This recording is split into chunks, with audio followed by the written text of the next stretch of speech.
Today we're going to do a little bit of a history lesson. We're going to walk through SUP, going into foiling and all of that, and we're going into thank you for you guys to supporting my work, supporting my content and everything. It is really important. It really means a lot, and I'm knee deep, and this is a little bit what kicked off this video. I'm knee deep in the next print magazine. 23 magazines, 11 years if I'm counting this right, of printing a biannual magazine. And people are probably like, why is this guy printing a magazine? Why print? I can flip through my Insta and have all the content right there. I flip through my TikTok and everything is right there, second after second. And I say, no, I want to print. I want to decelerate the content for a moment. And we just want to start right away with the first magazine, because the story behind it is quite something actually. I'm starting this magazine. This is a first cover ever. I took that back in 2012 after being online for 2 years. Actually, I'm lying. I had one magazine before, a teensy tiny little one, brochure style magazine that I whooped up and I sent it to the Paddle Expo then to experiment with it and see if the community will like it. And so they did. The German community really liked it, and I said, like, we need a real, like, a magazine, but we don't need to like the fast content. We don't need like who's the race winner, who's this, who's that, what's happening, and all the what's the product this year, because next year it's gonna be another product, and spending all my money and resources on tests and all of that and tell the people what to buy. But what I did is I said, like, we want to do cool stories. We want to put down on paper moments in time, and moments in time that are also like somewhat timeless. Moments in time that we can look back at someday and say, like, hey, we can open up the magazine and see what was going on, what was the history. And yeah, so that was my first magazine, with like over 10 years ago. I made my own little spread here, and I showed up with this magazine at the boat show in Düsseldorf 2 years after the fact I did it, and people were like, what are you printing, you crazy? And like one guy was like, yeah, this looks like a high school, a school newspaper or something. And I, you know, like, people were shaming me, and some people were like, it's nice that you're doing it. And I was like, you know what, screw you guys, high school paper, I'll show you. And just to look back in the content, like first big interview ever was back then was young Kai Lenny, already charging massively, and we did a big interview with him, and it was really cool. And the magazine prevailed with a lot of content and stories. We had German protagonist stories. I mean, remember, that was 2012. The sport was, we had to still explain to people what the sport is, and everybody came to Maui, and that was the hub. But the magazine prevailed, and actually 10 years later, we did another interview with Kai, and I was meeting him at a race, and we're like, hey, you know, remember 10 years we did this? Like, yeah, no, let's look back, you know. So 2 years ago that was, and we did another interview, of course, Kai moving on from the SUP world, becoming a waterman extravaganza, to say the least. And it was really cool. It was really cool to do that. And so I was at the boat show, and I show up with a bunch of posters, and one of the posters at the boat show, and that was back in 2013 now, there was this picture here, for example. I had that as a poster.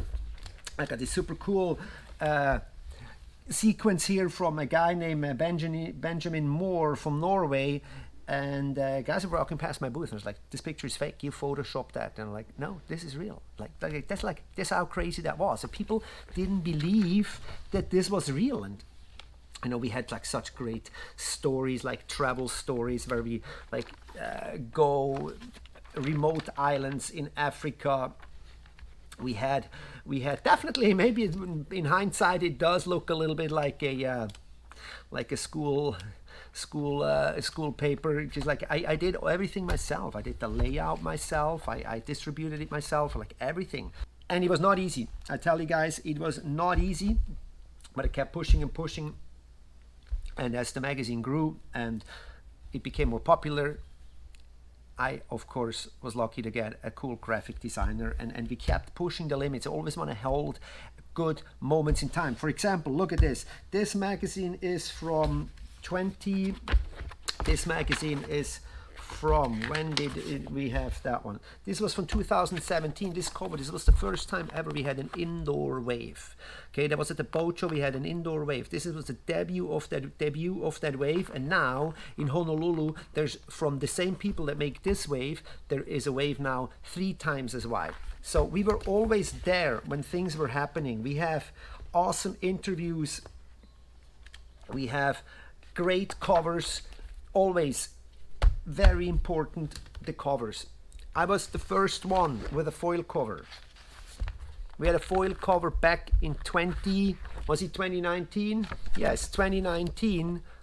I thought, let's do a foil cover. There's SUP and foil. It's married to each other so greatly, and foiling emerging out of SUP. We have another cover here, just a recent one. Now SUP downwind foiling. So this is all content that comes together. Or look at this cover. I'm just could go through covers. Like what's inside here, it's even more. But look, this was Army Armstrong back in, gosh, now I really have to look it up. That is like, we don't even remember when that was. What year was that? That was for the October 14. So that was like in 2014. It's almost 9 years ago. An SUP race that made history on Maui with the gnarliest, craziest conditions ever.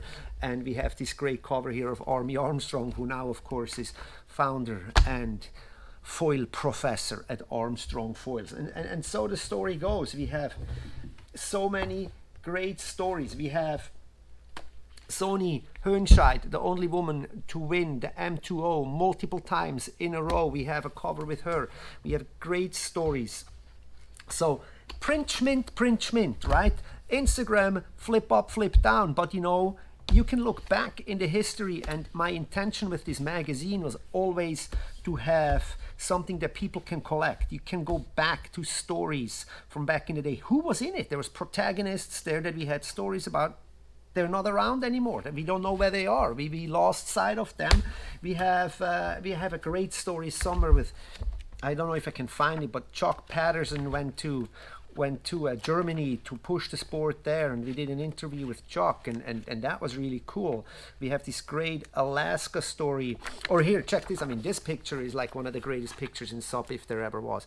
Dan Gewehr going down river falls, waterfalls, where like everybody was, it was jaw-dropping, you know. But that was the time. It's like, show people what is able to be done with it, what people are able to do with a SUP. You know, here we have another. This is like, sadly, the river SUP never really took off, which is weird, because it was thanks to Dan. He was actually really there in the beginning. And when was it? This was 2013. This is 10 years ago, and we have pictures like this. We have awesome stories like Sri Lanka with Olivia Piano. Olivia was already there. She was there from the beginning, and we have travel stories with her from back then. So it is so cool sometimes if you still have this. Or here, Casper, you know, Casper Steinfath, like with the first ISA in Peru. How was that, you know? That was all these moments in history. Yes, internet and all of that. To me, my website it's a fountain. It constantly comes and goes, and comes and comes and comes. Content, you go and drink, and then it's always there. The magazine, I want it to be like the good wine where you can drink and relax and sit back. And then maybe at some point in a few years, you're pulling back a magazine, you're pulling back a recent magazine. It's like, hey, look, the recent magazine. The new one's coming out. Look at this, Fiona. Be telling Fiona's stories. Such a great story, so inspiring. And in 10 years from now, we pull that back, like, hey, what's with Fiona now? How did her story end? What became of her? So with this being said, thank you guys so much for watching this video. We'll see you in the next magazine.